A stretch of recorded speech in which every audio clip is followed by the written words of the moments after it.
आज हम लोग क्लास 12 की बुक फ्लेमिंगो के first chapter the last lesson की समरी देखेंगे। यह कहानी फ्रांस के एक छोटे से गांव अल्सास के एक छात्र फ्रांच की है, जो एक दिन स्कूल से देर पहुंचा। उस दिन कुछ खास था, उसका आखिरी फ्रेंच का पाठ। फ्रांच को अंदाजा नहीं था कि वह दिन उसकी जिंदगी बदल देगा। आइए जानते हैं कि उस सुबह उसके साथ क्या हुआ।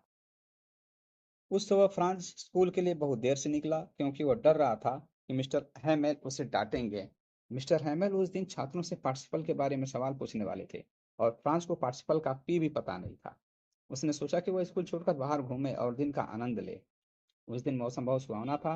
धूप खिली हुई थी, पंछी चहचहा रहे थे, और आरा मशीन के पास प्रशिया सैनिक खुले मैदान में अभ्यास कर रहे थे। ये सब चीजें उसे लुभा रही थीं, लेकिन उसने स्कूल जाने का निर्णय लिया और तेजी से स्कूल की ओर बढ़ गया।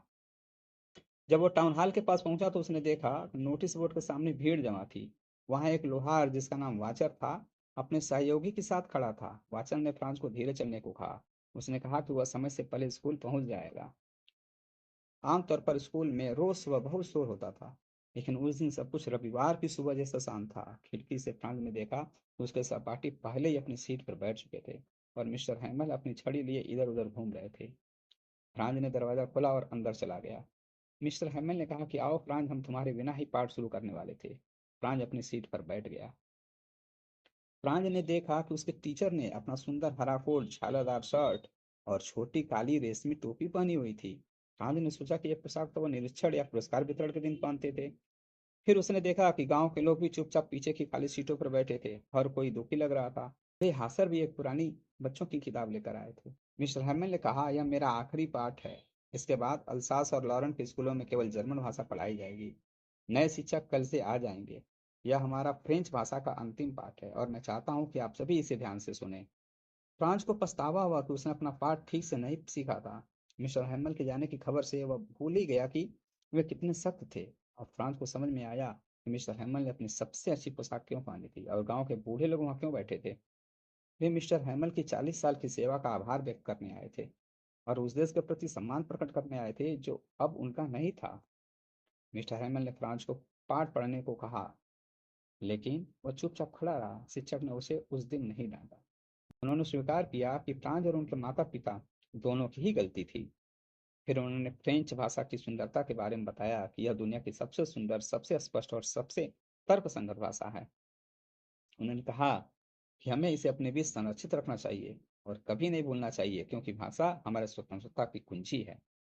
इसके बाद व्याकरण और लेखन का पाठ हुआ। छत पर कबूतर धीरे धीरे गुटरगू कर रहे थे। फ्रांज ने सोचा कि क्या कबूतरों को भी जर्मन भाषा में गाना सिखाया जाएगा।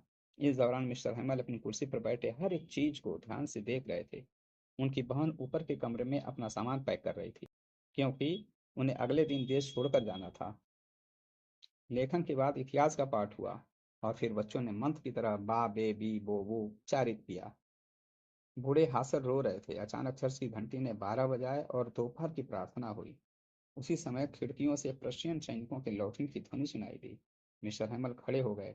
वे कुछ बोलना चाहते थे, लेकिन उनका गला रूंध गया। फिर उन्होंने चाय का एक टुकड़ा उठाया, और जितने बड़े अक्षरों में वे लिख सकते थे उन्होंने सामपट पर लिखा, वीवे ला फ्रांस, फ्रांस अमर रहे। इसके बाद वे रुक गए और दीवार से अपना सिर टिका लिया।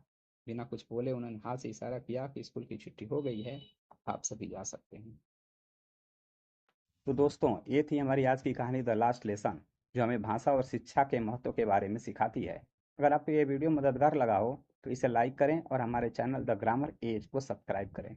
यहाँ पर हम इंग्लिश लिटरेचर और ग्रामर से जुड़े और भी मज़ेदार और उपयोगी कंटेंट लेकर आते हैं, ताकि आपकी पढ़ाई आसान और मज़ेदार हो सके। मिलते हैं अगली बार एक नए टॉपिक के साथ। Thank you.